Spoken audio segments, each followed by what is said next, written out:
এই বলেশ্বর নদীতে ডুবুরি দল সহ নৌ পুলিশ এবং স্থানীয় যারা উদ্ধারকর্মী রয়েছে সকলেই কিন্তু চেষ্টা চালিয়ে যাচ্ছে। এখন পর্যন্ত তার কোনো খোঁজ পাওয়া যায়নি।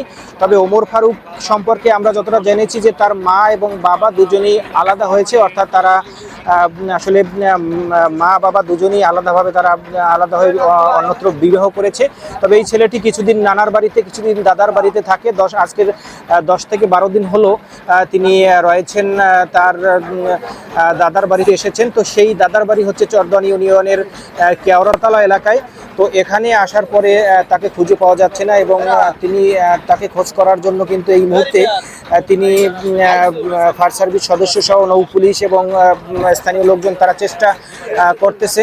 তবে আমরা যতটা জানলাম এখানে এসে যে আজকে সকালে এখানে নদীতে তিনি গোসল করতে এসে নিখোঁজ হয়েছে। তো এই যে ছেলেটি নিখোঁজ হয়েছে, তো আসলে তাকে সেই সকালে খবর পাওয়ার সাথে সাথে কিন্তু নদীতে স্থানীয় লোকজন খোঁজ করা হয়েছে। সকাল থেকে এখানে উৎসুক লোকজন কিন্তু নদীর দুই তীরে তারা অবস্থান করছে এবং তারা দেখার চেষ্টা করতেছে কখন তাকে আসলে উদ্ধার করা হয়। তো সেই কারণে আমরা খবর পেয়ে পাথরঘাটা থেকে ছুটে এসেছি। এখানে দেখতে পাচ্ছেন যে ডুবুরি দল সহ স্বেচ্ছাসেবী সংগঠনের অনেক সদস্যরা কিন্তু এখানে কাজ করতেছে তারা। তো আমরা এই বলেশ্বর নদীতে এই মুহূর্তে রয়েছি ফায়ার সার্ভিস সদস্যদের সাথে।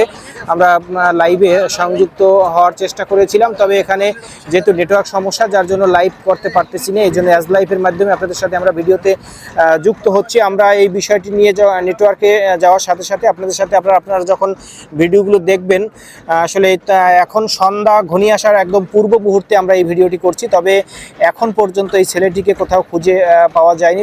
তাকে বিভিন্ন জায়গায় খোঁজ করা হয়েছে। স্থানীয় লোকজন বিভিন্ন ট্রলারের মাধ্যমে আশপাশের সকল জায়গায় আসলে খোঁজাখুঁজি করছে, মাইকিং করছে, কিন্তু এখন পর্যন্ত ছেলেটির কোনো সন্ধান এখন পর্যন্ত পাওয়া যাচ্ছে না। তবে সন্ধ্যাও প্রায় ঘনিয়ে এসেছে, হয়তো আর 20 মিনিটের মতো সময় বাকি আছে। এরপর অন্ধকার চলে আসবে এবং অন্ধকার আসলে হয়তো তাকে আর অন্ধকারের ভিতরে নদীর মধ্যে খোঁজাখুঁজি করা সম্ভবপর হবে না। তো আমরা সংবাদকর্মীরা এখানে ছুটে এসেছি। আমরা রয়েছি সেই বলেশ্বর নদীতে। আমরা দেখতে পাচ্ছি যে এখানে পটুয়াখালী থেকে ফায়ার সার্ভিসের কর্মীরা কিন্তু এখানে এসেছে এবং তারা এখানে কাজ চালিয়ে যাচ্ছে। আজকের কয়েক ঘন্টা ধরে কিন্তু তারা বিকাল থেকে কিন্তু ডুবুরি দল কাজ করতেছে ফায়ার সার্ভিসের। সেই সাথে আজকে সকাল থেকে ফায়ার সার্ভিসের পাথরঘাটার যারা রয়েছে তারাও এখানে কাজ করেছে। তবে এখন পর্যন্ত ছেলেটি এই ওমর ফারুককে এখন পর্যন্ত খুঁজে পাওয়া যায়নি। আমরা আপনাদেরকে আপডেট দেওয়ার চেষ্টা করব যে এই ওমর ফারুককে যদি খুঁজে পাওয়া যায় অবশ্যই আমরা সেটি আপনাদেরকে সাথে সাথে জানানোর চেষ্টা করব। আপনারা দেখতে পাচ্ছেন যে আশপাশের বেশ ট্রলার দিয়ে আসলে খোঁজাখুঁজি করছে এবং মাইকিং করা হচ্ছে আশপাশে বিভিন্ন জায়গায়, অর্থাৎ মাইকিংয়ের মাধ্যমে যদি কোথাও এর মরদেহ আসলে ভেসে যায় যাতে করে খুব দ্রুত খোঁজটি দেয়। এর জন্য আশপাশের বিভিন্ন জায়গায় নদীর তীরে তারা মাইকিং করতেছে।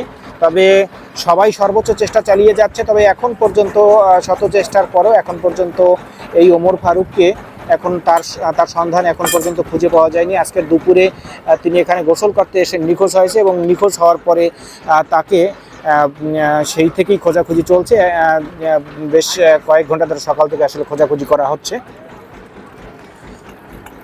আমরা দেখতে পাচ্ছি আসলে মাইকিং করা হচ্ছে এখানে আশপাশের বিভিন্ন জায়গায় মাইকিংয়ের মাধ্যমে এই যে ছেলেটি অর্থাৎ ওমর ফারুক বলেশ্বর নদীতে যে নিখোঁজ, তো তাকে যাতে করে পাওয়ার সাথে সাথে খবর দেওয়া হয় এজন্য ছেলেরা মাইকিং কার্যক্রম পরিচালনা করছেন। আমরা রয়েছি আপনাদের সাথে, আপনারা লাইভে যারা রয়েছেন আমাদের সাথে শেয়ার দিয়ে রাখবেন। এবং স্থানীয় লোকজন কিন্তু সেই সকাল থেকে না খেয়ে কিন্তু তারা কাজ চালিয়ে যাচ্ছে।